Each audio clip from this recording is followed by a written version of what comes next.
T. So I'll tell you what's your greatest strength. Your greatest strength is you have no image. Your greatest strength is I have no image. Then what is W? So your greatest weakness is that you have no image. ये क्या bundle बात करता है ये सारा इसको यहाँ बुलाया कि नाश्ता के लिए ये मैं और बंद मिला said क्या है opportunity.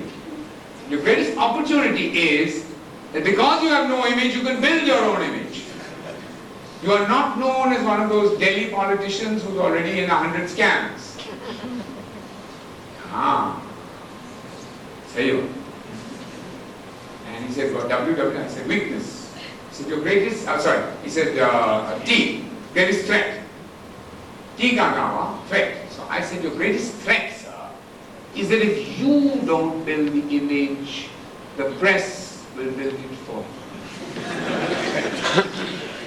By God, my words came true. So, when we talk about images, people want instant images. I don't think that's possible. I think Tatas did it the right way. They had their heart in the right place. They involved themselves in charities, in good works, good management practices. Perhaps a little slow, perhaps a little of the old world, but you can see now they're tightening up everything. Good. But what happens when you want an instant image if you don't have your emotional rapport with your customer? And this gentleman found out to his dismay that he had no emotional rapport and in fact was even denied a ticket from a party where he was the Prime Minister. Take the lights down a bit. Little down.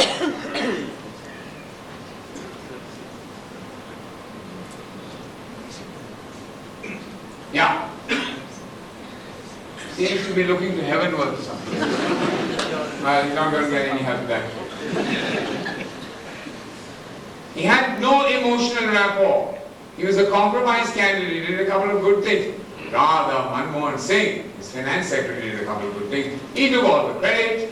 Then when it came to be tough on whatever, Babri Masjid or this or that, he was unable to. Then he got caught in half a dozen scams, and that's the end of him. But he is politically dead. They don't even give him a ticket. Here's a man who is physically dead but very much alive. Oh, what is this? What's going on? There's a man dead, but he's alive. There's a man who's alive, but he's dead. You know, we need to give this some thought. There are a lot of things that go on even in our families, our companies, our images. A lot of it is emotional, reaction. We've got to be a little careful also about it. Does this mean, actually, I ask myself, that the right side of the brain, which is the emotional side, is taking over from the left side, which is the rational side? And do consumers now ignore product points and Rosser Reeves and now only look for emotional empathy? My God, if this is true, poor old Rosser Reeves must be turning over in his grave. Quite sad. Yeah, he is. No, of course not. Of course not. Savvy ad agencies have realized that in today's world, you have to appeal to what I call the middle brain, a fusion of the emotional and the rational. And you've got to appeal to something which is called emotional logic. It is an oxymoron. And if you're rushing to your dictionaries, it doesn't mean what you think it means. Right? It really is a word that is going in opposite directions, a phrase, a portmanteau word. And emotional logic doesn't make sense. But this is the kind of thing the middle brain does brilliantly, where it is a bit like this rather well-known confectionery. Hard on the outside, but has a soft emotional center. And talking about Cadbury's, in fact, its new campaign, launched about two and a half years ago, took over from one of the most rational campaigns which I admire. When I joined advertising, one of the great campaigns I thought, great. One was the Flying Red Horse, and the other was the Cadbury's glass of milk and a half in each Cadbury's bar. Fantastic. Look at that. Appealing to the mother. It's not just something that's sweet, it's something that gives your child milk nourishment. But as time went on, this kind of hard-headed approach was okay, and they still have the mnemonic. But I thought, now what's happening, and I must say, O&M, Ogilvy Mehta, have done a superb job, and what better than the proof is in the eating of emotional empathy with a long-standing brand which was tending to be only liked because it was a damn good chocolate, but you didn't seem to have any emotional empathy. And by the way, the interesting thinking about that was that chocolate eating in India is seen as a kind of childish thing. And adults find it embarrassing to eat chocolate in public. It's going away. And you know, like Great Britain, I mean the chocolate consumption per adult, and particularly for adults over 40, is something phenomenal. Anyway, they took a good look at this, and they decided that to give Cadbury a real appeal, more than just a glass and a half of milk, they needed an emotional empathy. And the rest, as they say, is history. So lights off, and the next one film, please. Lights off.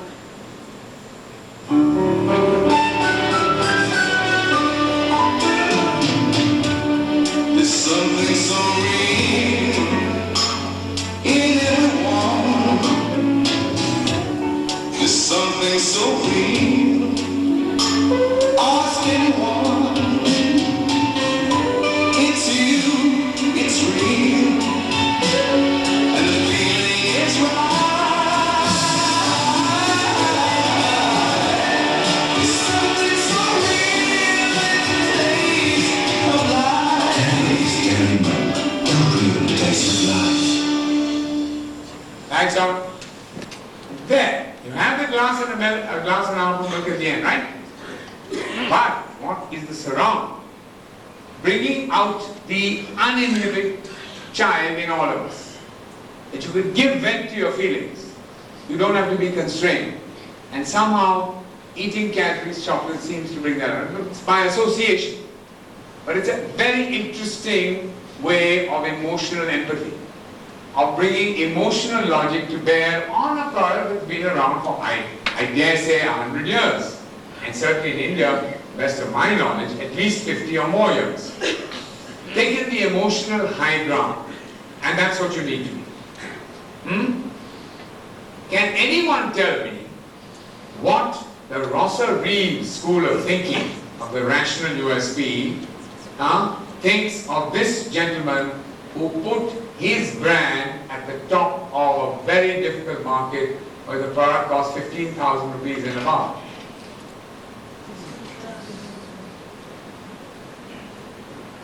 I never saw a single ad for Oneida that told me that this feature is that and that feature is something else and something else and something else. But yet, maybe trust the brand, and I think that's the word. You've got to be convinced that the product you're buying is trustworthy. And though I don't agree with everything that they've done for Oneida, I do think the establishment of the devil mnemonic is fantastic, and my vote for the greatest piece of POP, those who don't know advertising, it is point of purchase. That means a show card or something you get when your hand reluctantly reaches for your wallet and you're about to make the buying decision. The best piece that I've ever seen in a shop is I went in one day to Rhythm House in Bombay, where they have TV sets and so on and so forth, and I was about to buy a Philips when I saw this devil looking at me, and all he said in the speech balloon was, "I knew you'd come."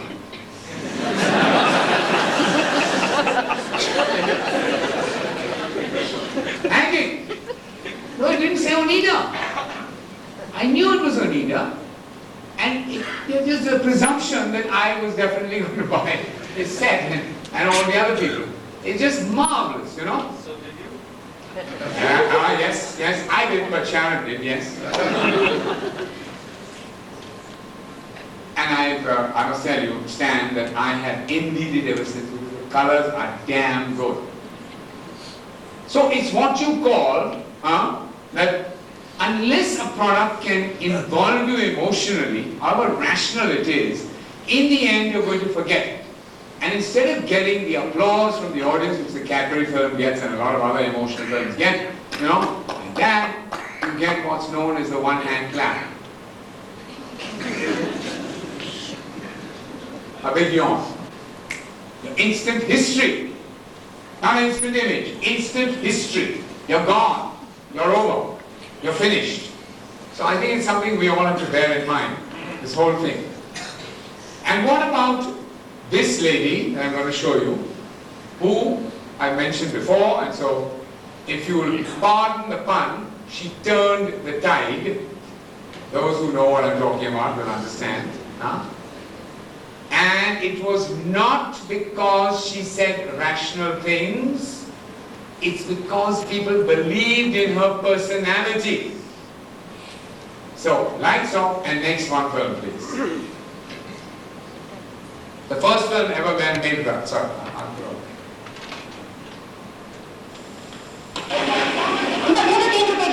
Lalita ji, आप हमेशा सोच समझ कर ही खर्च करती हैं ना? बेशक। फिर भी आप सब खरीदती हैं। देखिए भाई साहब, सस्ती चीज खरीदने में और अच्छी चीज खरीदने में फर्क होता है। वो कैसे? तोड़ मोड़ के हिसाब से देखिए तो आधा किलो सर्फ पूरे 1 किलो सस्ते पाउडर के बराबर होता है। इसलिए सर्फ की खरीदारी में ही समझदारी है। और धुलाई? सर्फ से कपड़े सबसे अच्छे और सफेद नजर आते हैं। इस नन्हे नटखट के भी। लेकिन कैसे? भाई साहब, अब थोड़े से रुपए बचाने के लिए मैं इतना सब कुछ क्यों छोड़ दूं? क्यों? हाँ? रवि, भैया ठीक से तोलो। ललिता जी ठीक कहती हैं। सब की खरीदारी में ही समझदारी है। Right. There you go. First film made for Lalita Ji. The character was someone who you found like your aunt, you know, who was telling you what was good for you. Whether you should drink milk or whether you should eat carrot for your eyes or something. But eventually the whole of India fell in love with that character. That's the amazing part. And because Lalita Ji said it, it was believed. It was the personality that was selling.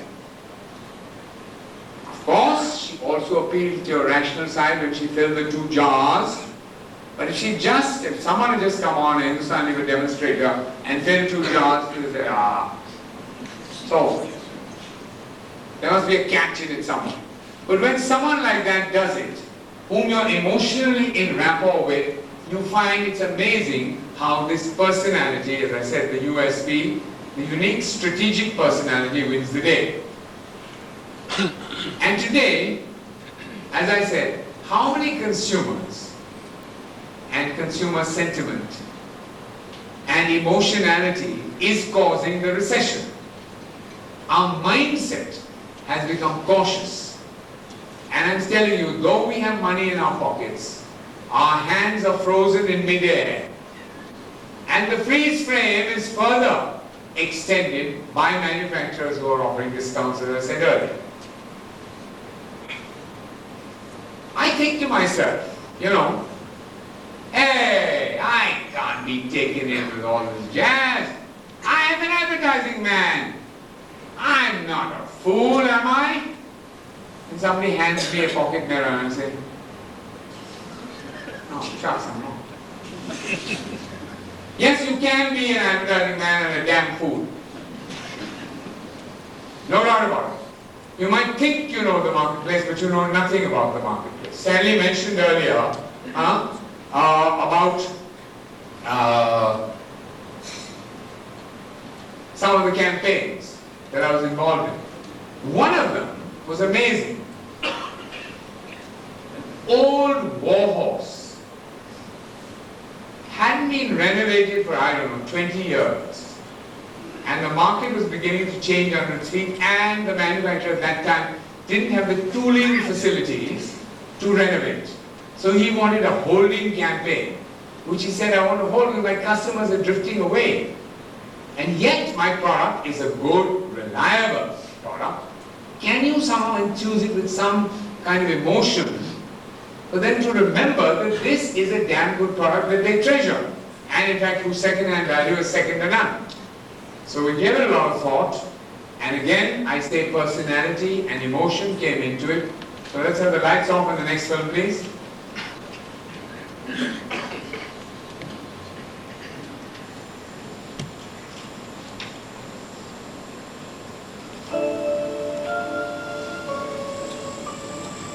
ये ज़मीं ये आसमां, हाँ, ये ज़मीं ये आसमां, हमारा घर, हमारा आज, हमारा घर, हमारा आज, बुलंद भारत की बुलंद तस्वीर, हमारा बाजार, बुलंद भारत की बुलंद तस्वीर, हमारा बाजार, हमारा बाजार. Thanks. Right. There was Bajaj.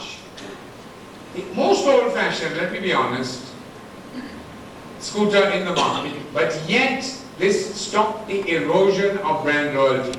Because people felt this was a good product, but they certainly did want a more modern product. And of course, Bajaj since then has gone in for some now they've retooled. But at that time, this was a campaign that held them. It was not based on the mudguards are better or the tail light, you know, very good, or we got a flick of a switch and it tells you which way you're turning and so on and so forth. But is it that simple? Just to build a brand personality and you become a number one? Sorry, no. Any young people in this hall to whom I've given that message, I apologize. That's not what I'm saying.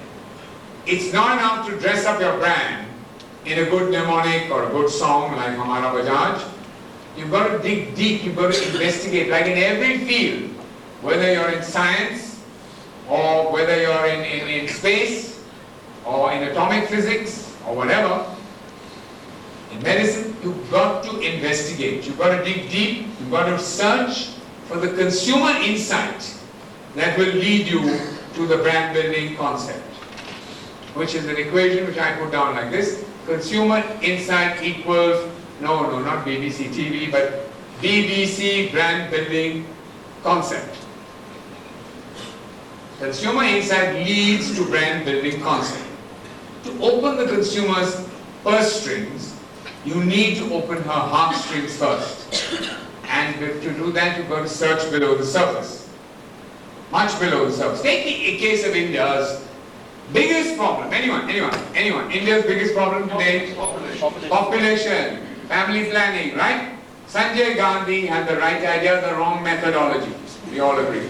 We have the right idea. I'm no supporter of neither Sanjay nor Indira Gandhi.